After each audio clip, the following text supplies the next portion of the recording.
suivante, voilà. Donc, autre poème. اسمه شخصه وافهم معناه وجه وجهك لوجهه. Bon, qui se connaît lui-même. Il y a nécessité d'y insister. Donc elle insiste.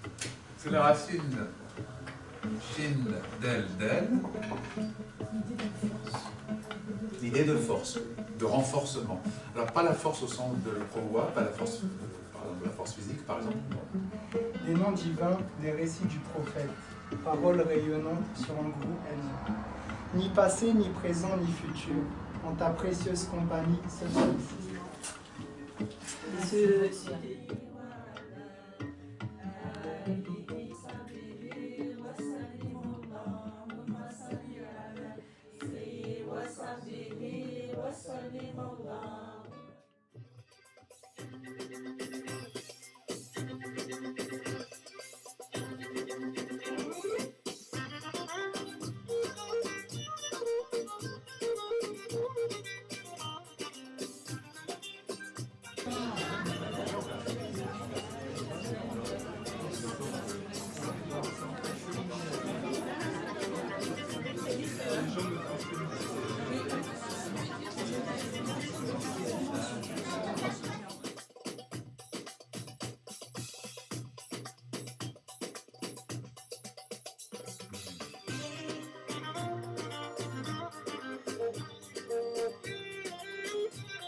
La Fondation François Sophie atteste que Madame Farida a suivi avec enthousiasme et assiduité la session d'août 2017 du 19-08 au 27-08.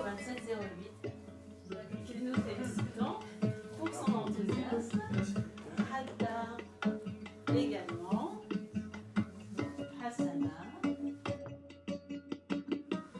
voudrais commencer par remercier d'abord tous les participants parce que bien sûr la reconnaissance envers Nafissa est importante et en même temps elle est évidente parce qu'on voit tout ce qu'ils nous ont apporté à ce stage et tous les efforts que ça leur a demandé et bien sûr particulièrement Nafissa pour ce stage-ci.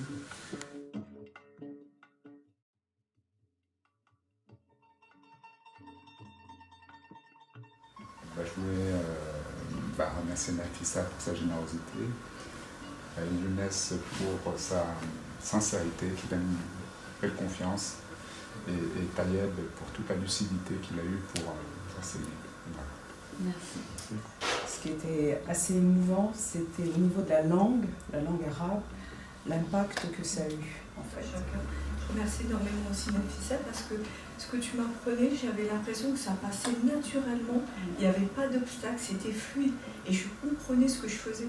Même... Et étant moi-même de cultures diverses, notamment ayant des origines juives, je suis content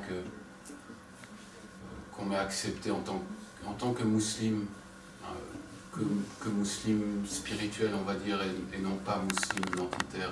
Je vous remercie tous. Très touchée par la douceur et l'intensité aussi de cette semaine.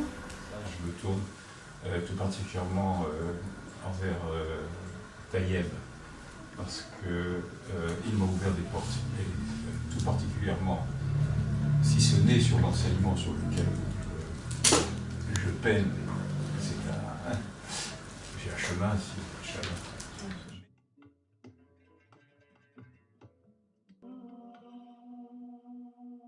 Alors, donc j'ai 58 ans et je suis conseil en finance d'entreprise indépendant au Luxembourg. Donc je suis venu ici dans une autre tentative d'apprendre l'arabe. Et là, ça a été différent. Parce que déjà, l'arabe que nous avons utilisé, c'est un arabe que j'utilise tous les jours. Puisque d'habitude, ce qu'on apprend quand on nous apprend la langue arabe, on nous apprend à réserver un billet d'avion, à une conversation artificielle pour se présenter ou aller dans un restaurant. Et ça, pour moi, c'était très difficile à mémoriser, surtout parce que j'en voyais pas l'utilisation pratique. Alors que là, nous avons utilisé des textes que nous connaissons, que nous utilisons tous les jours, et donc on avait un arabe voilà, qu'on pouvait mettre en pratique immédiatement. Ça change tout. Le fait qu'il y avait en plus donc l'enseignement pendant les cours, mais aussi le soir, de ce que c'était la spiritualité dans l'islam, et puis la mise en pratique avec la vie spirituelle, où on récite, on répète, on chante. Et aussi, là aussi, on rentre dans le texte, parce qu'on entend, ah, là je reconnais un cas direct, chose que je ne savais pas en arrivant. Je reconnais maintenant pourquoi est-ce que je mets A, je dis A plutôt que ou plutôt que I. Voilà, donc des choses comme ça, et là je te reconnais, donc tu le mets immédiatement en pratique. Donc oui, le fait d'être en bulle, donc moi je dormais là, donc j'étais toujours là, donc je ne suis pas sorti. Et donc on rentre effectivement dans une sorte de bulle. Voilà. Alors il y a les livres aussi qui sont une belle bibliothèque qui est ici, une bibliothèque très particulière, donc qui donne déjà une certaine vision du monde, puisqu'il y a des livres de géographie, des livres de philosophie, des livres d'ésotérisme, mais pas que l'ésotérisme musulman, l'ésotérisme chrétien, l'ésotérisme juif, voilà. Donc il y a aussi tout cet environnement qui, vous pouvez prendre des livres, on y avait beaucoup de Coran, de différentes choses. Donc, je ne sais pas si quelqu'un qui ne serait pas musulman pourrait pas profiter de la même façon, c'est peut-être un peu difficile. C'est préférable. En tout cas, il vaut mieux être sympathique. Si on veut le faire, c'est mieux d'avoir une sympathie pour l'islam, pour ses textes, pour sa culture. Sinon, ça ne pourrait pas fonctionner. Moi, c'est Ridwan, j'ai 25 ans, je suis étudiant en gestion. Au fond, toutes les sciences religieuses sont produites par l'homme. Et ce qu'offre de différent le soufisme comme science, c'est acquérir un autre type de science, de connaissance. Et c'est de ce point de vue-là où j'étais vraiment intrigué par le soufisme et j'avais envie d'en savoir plus. Le caractère intensif du stage est important pour une petite semaine comme celle-là, mais au final, une semaine, c'est juste ce qu'il faut pour bien s'imprégner dans une expérience pareille. Un des slogans du stage, si on peut dire, c'était de reprendre un adage qui dit « Man vaqa arafa ». Et je me souviens que ma maman ajoutait aussi souvent « Wa man arafa gharaf ». Et ce qui veut dire celui qui goûte sait, et celui qui sait, il plonge ses mains pour prendre encore et encore. Donc voilà, petite pensée pour ma maman. Déjà, bonjour à toutes et à tous. Alors, je suis ici pour témoigner. J'ai eu envie justement de vous partager mon expérience, pour vous donner envie de connaître et pourquoi pas de venir à la rencontre d'Eric, de Nefissa et de Tayeb Shuref pour un prochain stage avec la Fondation Conscience Soufi. Alors, ce que j'ai ressenti durant ce stage a été très fort. Ce n'était pas seulement un apprentissage approfondi de la langue arabe, mais c'était bien plus. J'avais besoin de faire le vide de toutes mes peurs, de toutes mes angoisses du quotidien. Et en fait, j'ai fait vraiment le plein de sérénité, d'apaisement et de spiritualité. Donc c'était vraiment très enrichissant pour moi d'être entourée de si belles personnes, de si belles âmes, parce que j'ai vraiment ressenti de la bienveillance autour de moi, des gens que oui, j'aimerais revoir, pourquoi pas une prochaine fois, même plusieurs fois. Et je sais que le stage ne s'arrête pas là, je vais vraiment continuer dans mon apprentissage à la fois de la langue et dans mon apprentissage, dans mon cheminement spirituel. Voilà, donc merci à toutes et à tous et à toutes ces belles âmes qui m'ont entourée durant cette semaine. Et donc je vous invite, vous qui ne connaissez pas forcément la Fondation Conscience Soufie, à venir à notre rencontre. Voilà, parce que dans ce contexte actuel où l'islam est souvent instrumentalisé idéologiquement et politiquement, où l'islam est souvent mal vu par certains médias, ou critiqué, méconnu. Je pense qu'il est très important, notamment pour ma génération, la nouvelle génération, de connaître ce qu'est le soufisme, ce qu'est la Fondation Conscience Soufie. Toutes ces choses-là, en fait, qui nous touchent au plus profond de nous-mêmes, qui font parler notre cœur et qui nous permettent justement de nous libérer de ce genre d'images que certains ont de l'islam, voilà, alors que finalement, voilà, je pense que ces rencontres sont très très importantes. Voilà, merci.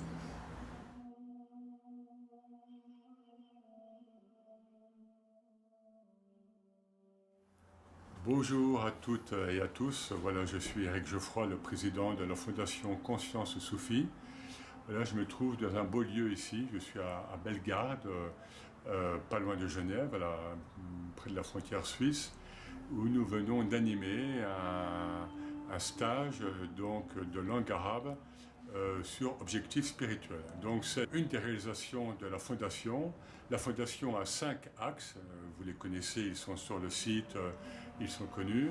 Ce séminaire ou ce stage émane du premier axe qui est important, c'est l'enseignement et la transmission, qui bien sûr ça comporte les conférences, des séminaires thématiques, des cercles d'échange, etc.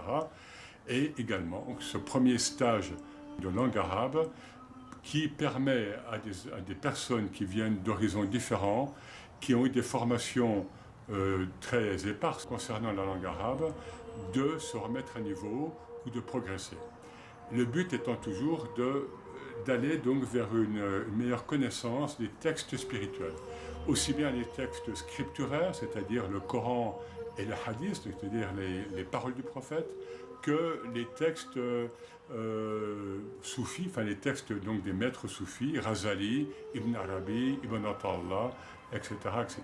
Donc c'est une façon de mettre en confiance en fait le lecteur face à ces textes. Là, souvent, on manque de confiance en soi pour aborder le Coran, la parole du prophète et les maîtres soufis. Il y avait 3 niveaux, donc débutants, et puis gens plus avancés, et puis un 3e niveau. 25 participants. Je crois que tout le monde a été vraiment heureux de pouvoir, et ému parfois. On a eu donc des témoignages, des grands témoignages d'émotion, de pouvoir participer à ce stage, encore une fois, qui est une première. Une première pour nous, donc pour la Fondation, mais avec un suivi donc, durant l'année, c'est-à-dire que les participants vont avoir un suivi donc, de la part des professeurs au cours de l'année, et puis il y a un stage prévu l'année prochaine au même moment, pour que les gens puissent accéder à un niveau supérieur, etc. C'est également une première pour les gens qui nous ont accueillis, Laurence et Abdelrani, dans ce merveilleux et nouveau lieu qui s'appelle Quintessence. Et quand on parle donc de spiritualité, la quintessence nous amène à l'essence des choses, à l'essence divine, à l'essence... Ils ont mis à notre disposition tous ces lieux qui viennent d'être fraîchement aménagés. Et nous espérons refaire donc chez eux l'année prochaine un séminaire sur ce thème, un stage d'arabe et peut-être encore d'autres activités. Nous espérons vous voir dans telle ou telle activité de notre fondation, les voyages spirituels, il y a des projets aussi actuellement pour traduire, pour faire un commentaire en français du Coran. Il y a des projets de médiation dans la société civile française pour faire connaître un autre visage de l'islam, le vrai visage de l'islam qui est le visage spirituel avant tout. Il n'y a pas de religion sans spiritualité, sinon on tombe dans l'idéologie, etc. Je vous donne rendez-vous à toutes et à tous, ici ou là, et également sur Internet. Merci, au revoir, wassalam.